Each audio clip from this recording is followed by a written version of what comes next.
our first selection on tonight's program actually bodes very well and speaks to the title of our concert, The Mind's Voyage. And it's a profound and evocative journey through David Maslanka's piece, The Seeker. This piece was commissioned in honor of the 78th anniversary of the Virginia Band and Orchestra Directors Association, but it's not just a musical composition for wind ensemble.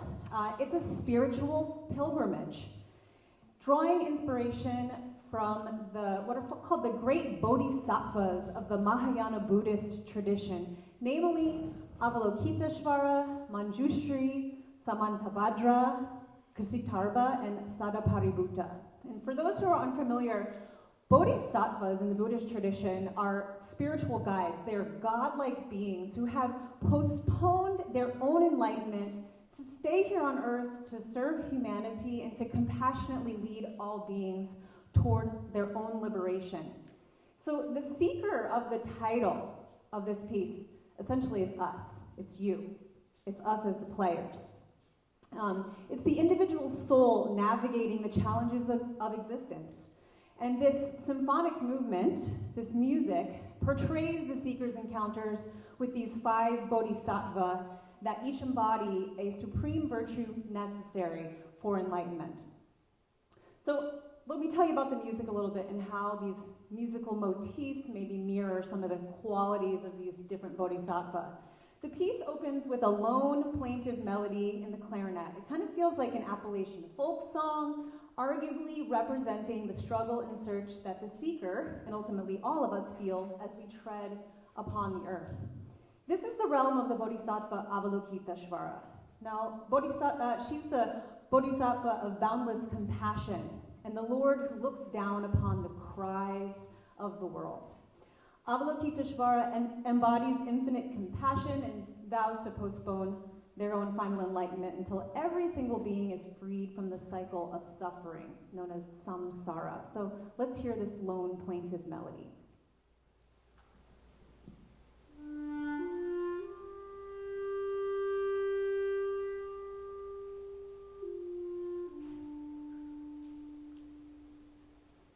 Beautiful.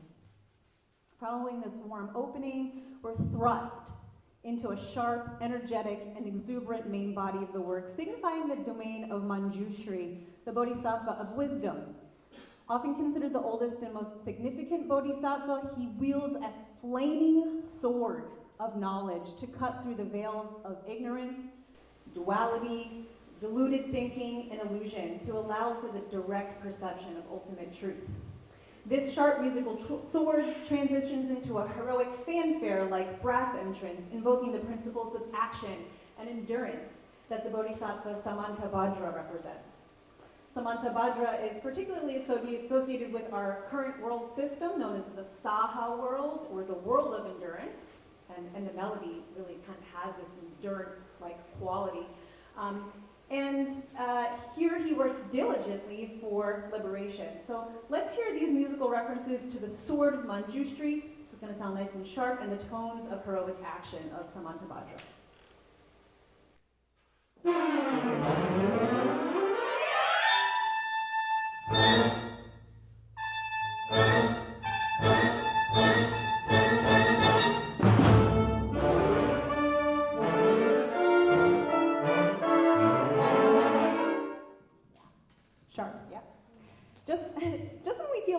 Optimism, Maslanka reminds us through a dissonant driving section full of shrill runs and accents that all life is suffering, or dukkha. This is a central tenet of Buddhism, known as the first noble truth, and encapsulates the idea that life is inherently unsatisfactory and marked by various forms of pain, dissatisfaction, and stress. This musical moment is tonally evocative also of hell beings and the underworld, and the Bodhisattva Kshitarva is the savior for the most lost and sinful beings in this underworld, and also the one known for his vow to postpone his own full Buddhahood until all the hells are empty. Let's hear this dissonant passage.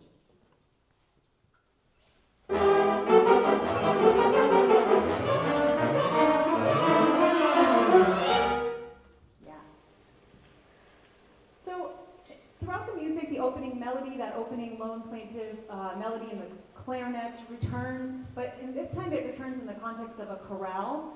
This is the composer's recomposition of Christe, der du bist der Tag und Licht, Christ, you who are day and light, from the 371 four-part chorales of Bach.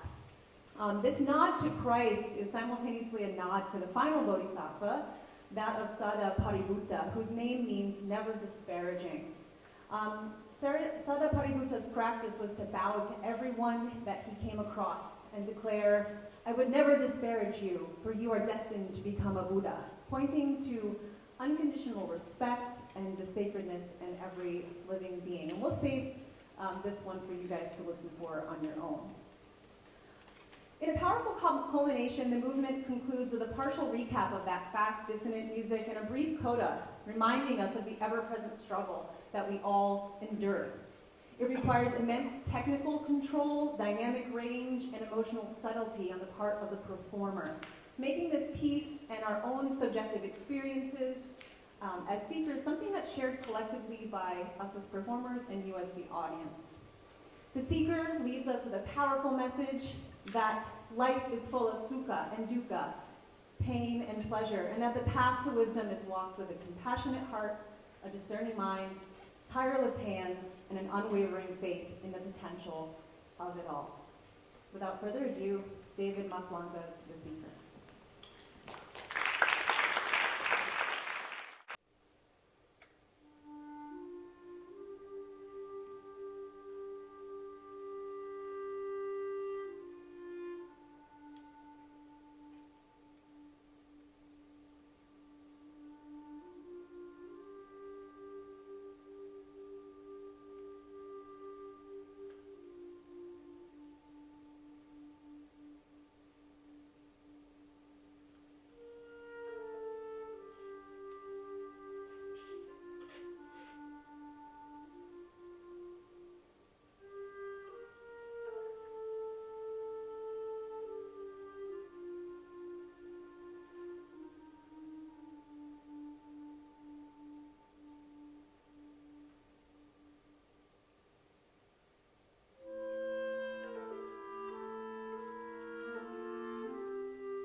Prairie, and I'm a professor in environmental and ocean sciences at the University of San Diego. And today I'm going to say a few words about bioluminescence in the ocean. So, how do organisms produce light? Well, it turns out that these organisms have light-producing organs, either in specific places on their body or all over their body, called photophores. And these light-producing organs are full of a protein called luciferase that facilitates a chemical reaction, and that chemical reaction is what is producing light. Today I'm going to talk about bioluminescence in the ocean, such as this squid shown on the right, but there's also bioluminescence on land, like these fireflies on the left. So why do organisms produce light in the ocean? Well, there's a couple different reasons that could be advantageous. For example, in the deep sea, it is completely dark, and there's very little food available. And so coming up with advantages to help you find food is important. That's what the anglerfish does, which is made famous by movies like Finding Nemo. The anglerfish has a bioluminescent lure that it uses to attract prey. The flashlight fish shown here actually has photophores underneath its eyes to help with vision in the deep sea. Another way that bioluminescence is used is for camouflage. For example, this hatchetfish has photophores on its underside of its body. The hatchetfish actually lives in what we call the twilight zone, which is not in the true deep sea, but just above it, where there's a little bit of faint light. And when you view this fish from below, the photophores blend its body in with the blue hue from the ocean. And then lastly, the shrimp can actually exude some bioluminescent dye that it can use to confuse predators and escape. So even though bioluminescence is particularly common in the deep sea, we actually see bioluminescence in the surface ocean as well. And that surface ocean bioluminescence is usually due to phytoplankton. For example, here is a Puerto Rican bay that's quite famous for glowing during certain times of the year because of this bioluminescent plankton that can bloom. So what are these plankton that bloom? Well, they're single-celled organisms that are a type of what we call a dinoflagellate, shown here. This is an example of one that is common in San Diego waters. These single-celled organisms are photosynthetic, which means they use light from the sun to produce energy, and they form the base of the food web, so they're super important. And they're really small. You can fit about 30 of these dinoflagellates into a millimeter, about the width of a dime. This phytoplankton's bioluminescence is actually triggered by the motion of the water. And so a researcher at Scripps Institution of Oceanography, Mike Latz, shown here, is showing actually a swirling flask filled with these dinoflagellates that then is glowing. And that can lead to some really spectacular videos when we have these blooms of phytoplankton off the coast of San Diego. This is one of the most spectacular recent bioluminescent blooms we had in April of 2020. And here you can see the blue glow from the crashing waves, because the crashing waves stimulate the bioluminescence of this organism. You might wonder, why would phytoplankton ever bioluminesce? What's the advantage to it? Well, it acts as sort of a burglar alarm. If these organisms, phytoplankton, are being pursued by one of their predators, some kind of zooplankton, they can glow to actually attract that organism's predators, which then allows the phytoplankton to escape predation. And so this is a common thing in this type of dinoflagellate. Hope you enjoyed learning something about bioluminescence.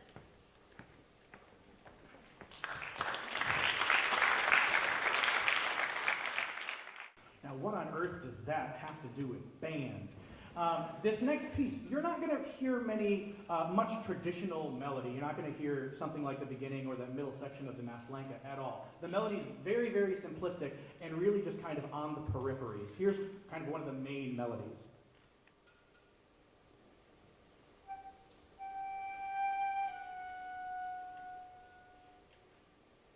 That's it. But what do we, yes, big applause to Brandon on that.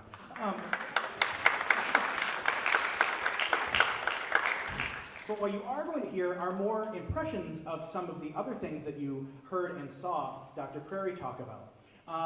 The ocean is definitely something we're going to hear, whether it's the waves, whether it's waves moving at different speeds, or whether it's the darkness of the ocean overall, and a little bit of unknown. Listen to one of our opening sections that's more evocative of that.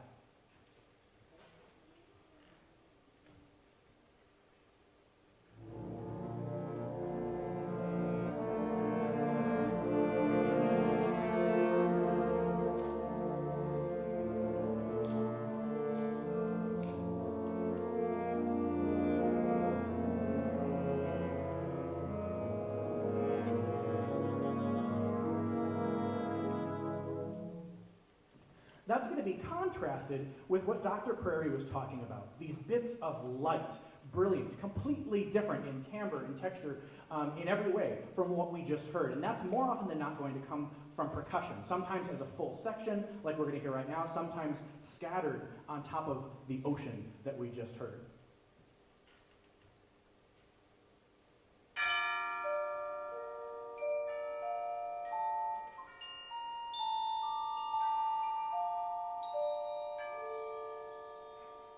So all those wonderful metallic sounds, that's where my ear goes as far as this bioluminescence idea. So with that in mind, I hope you really listen on a different level to this really wonderful piece by Xiaoying Li, Starry Ocean.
University of San Diego.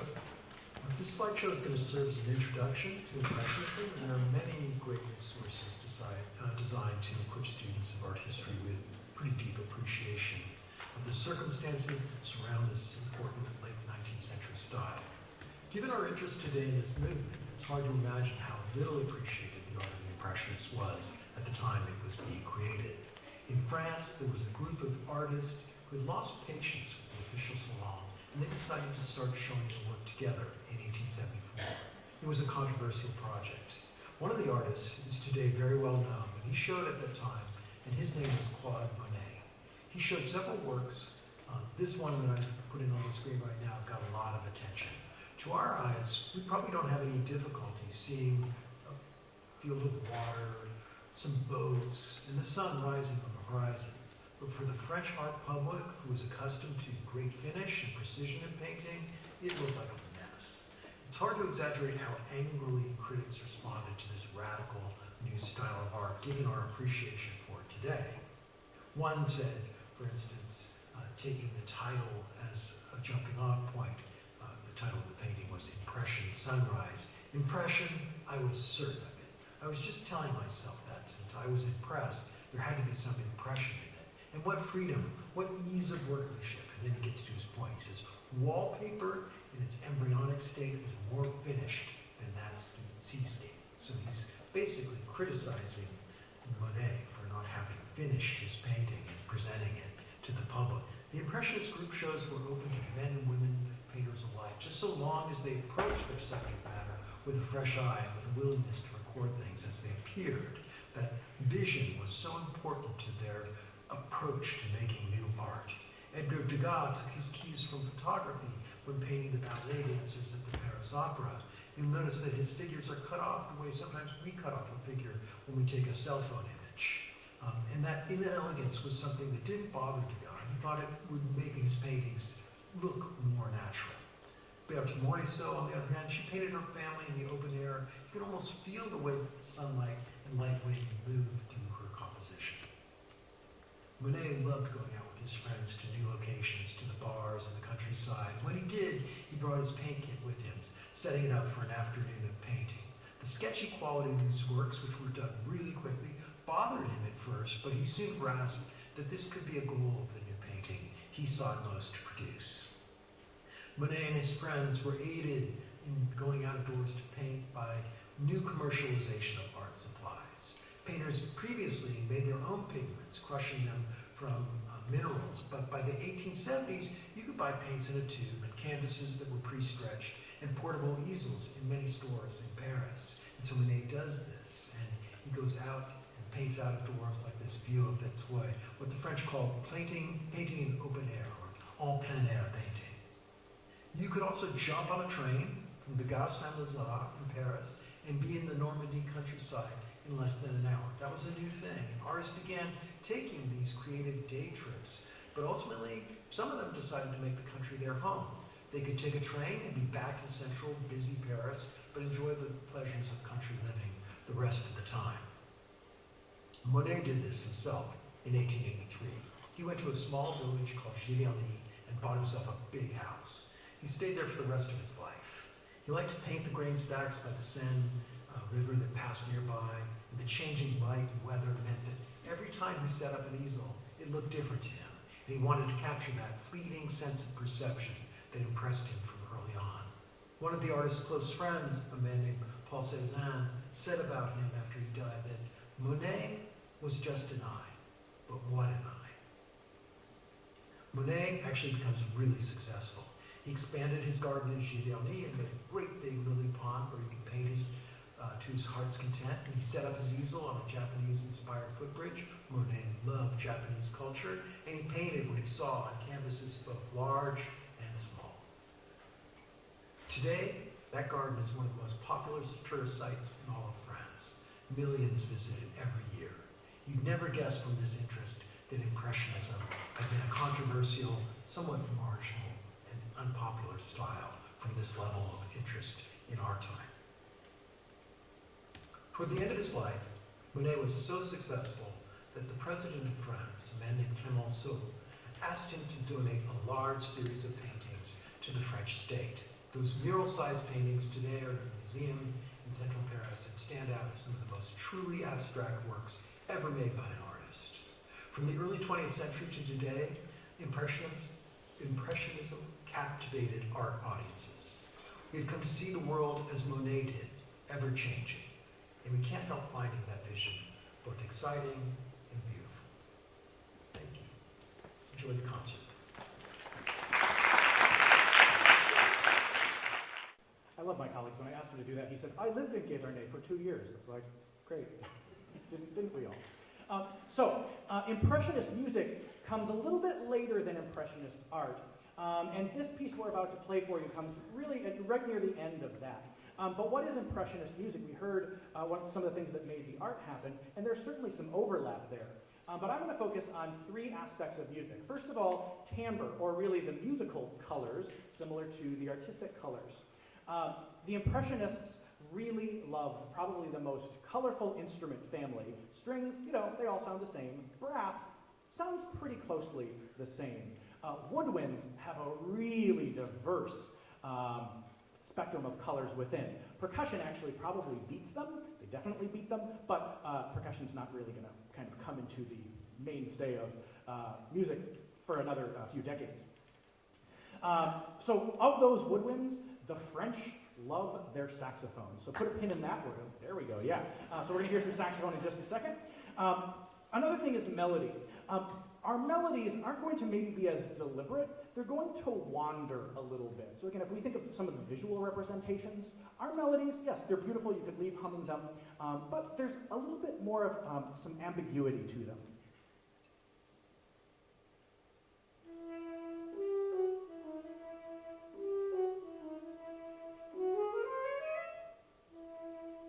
Now, so we have timbre or color, we have melody. Harmony is another one where they're going to start stretching our chords out. Instead of a 1, 3, 5, we're going to have a 1, 3, 5, 7, 9, 11, 13, and keep going up and up to these wonderfully dissonant notes that aren't aggressive and dissonant like Maslenka.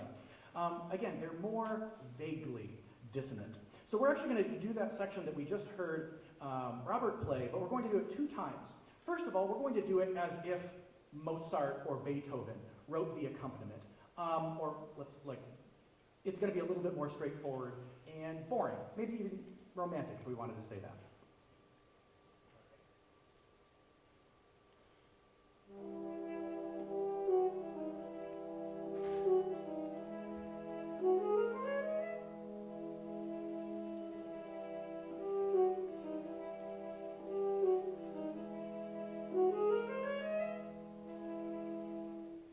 But what did this outstanding composer, Lily Boulanger, who unfortunately lived such a short life, we only have such a small bit of her pieces that we have to play. What did she do with the harmony? Why is she taking this to the next level harmonically? Something different, far different than someone like a Mozart would do.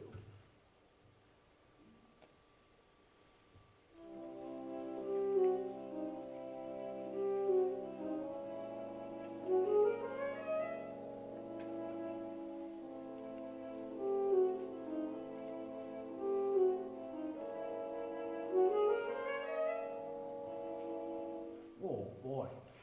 You're going to hear all kinds of wonderful timbres and colors, wonderful, lovely melodies, and of course, some really experimental harmonies as well in this springtime piece. Without further ado, I'd like to invite to the podium our guest conductor, Dr. Christine Lundahl, who's an outstanding friend and an even better musician, to lead this wonderful performance of the Lily Boulanger.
We're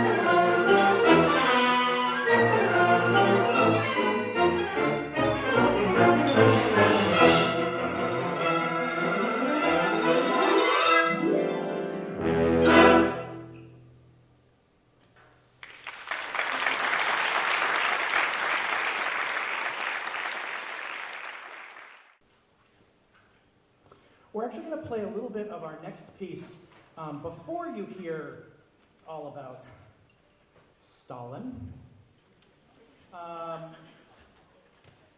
My colleague, Tim McCarthy, who's going to speak next, actually came up to me at a faculty party 10 years ago. He was like, "Oh, you're the music guy. Do you like Shostakovich? I love Shostakovich." I was like, "I love Shostakovich."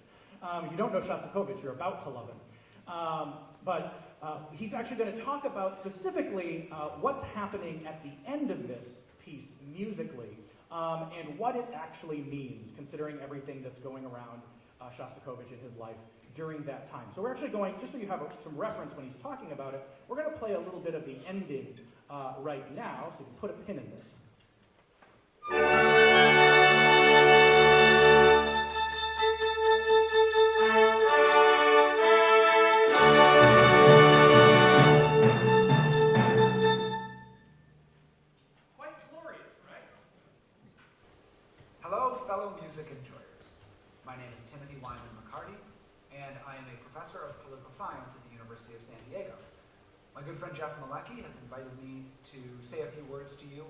About the political context behind Shostakovich's Fifth Symphony, which is one of the most fascinating stories of the conflict between authoritarian politics and artistic expression in the 20th century. And the story really begins in January of 1936, when Soviet dictator Joseph Stalin went to see a performance of Shostakovich's opera, Lady Macbeth of the Matinsk district. Now, this opera was a big hit for Shostakovich, who was then a 29-year-old composer on the rise. But Joseph Stalin did not enjoy the performance and reportedly left about halfway through. Then a couple days later, in the official Soviet newspaper Pravda, there was an editorial calling the opera, quote, a muddle instead of music. Now, while contemporary audiences, we might read that editorial and think, oh, that's just a bit of harsh music criticism. But what Soviet citizens understood was that this was a political condemnation of Shostakovich. That this editorial represented a threat, not just to his livelihood, but to his life and to his liberty. The reason for this is that at the time, Soviet artists were all expected to conform to a set of principles known as socialist realism. And according to socialist realism, all art had to be uplifting to the masses. It had to be patriotic. It had to give good messages that would inspire them to do the work build the socialist utopia the Soviets claimed they were constructing. Any kind of artwork that was highly experimental, that was upsetting or confusing, music that was in any way atonal or discordant, was considered to be, quote, formalist and decadent, and therefore inappropriate for a Soviet audience. This is exactly what the editorial claimed Shostakovich was doing with his Lady Macbeth. Shostakovich's friends, when this editorial dropped, informed him that it was likely that he was going to be arrested by the secret police. Indeed, one of his patrons was assassinated shortly after this, and Shostakovich was very worried. He spent the next few weeks sleeping fully clothed in the elevator lobby of his apartment for fear that the secret police would come to arrest him in the middle of the night, and he thought that if he was already in the elevator lobby, then they wouldn't take his family away as well. Well, luckily for him, the secret police didn't come. And in the meantime, he withdrew his Fourth Symphony from public performance. He distanced himself from Lady Macbeth. And he set to work on the Fifth Symphony in hopes that it would save his life and get him back into the good graces of the regime. Luckily for Shostakovich, when the Fifth Symphony premiered in November of 1937, it did just that. It was promoted as, quote, a Soviet artist's creative response to justified criticism. And so audiences were informed that this symphony should be interpreted as an apology and as Shostakovich's attempt to make the kind of art that Stalin and the rest of the regime could celebrate. Now, what you're going to hear is a really brilliant piece of work. But this political context offers us three different potential interpretations for how we can think about how the Fifth Symphony relates to the attempted political repression over Shostakovich. The first interpretation could be the one that the Soviet authorities seem to give to it, which is that the Fifth Symphony is a glorious, patriotic example of socialist realism, of the sort that any Soviet citizen could be proud of. You'll hear swelling chords, you'll hear deep emotion, and especially you'll hear a bombastic finish that the Soviet audience could swell with pride.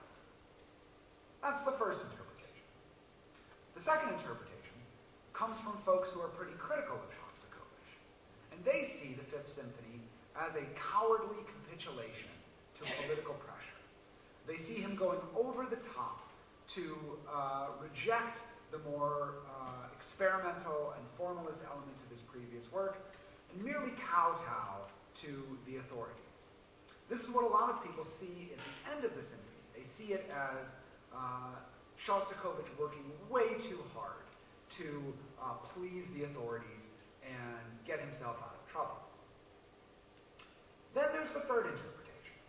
And the third interpretation is that Shostakovich was being very clever and even ironic in writing a symphony that both satisfied what the Soviet authorities wanted, but also refused to compromise his own artistic integrity.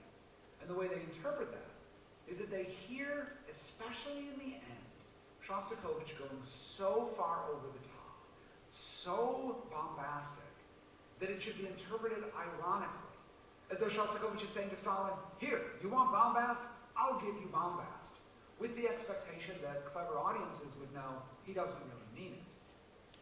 So whether you interpret the Fifth Symphony as a patriotic celebration, as a cowardly capitulation to political pressure, or as a clever and ironic denunciation of the political repression he faced, I'm sure that you're going to enjoy the performance, and I appreciate having the opportunity to talk to you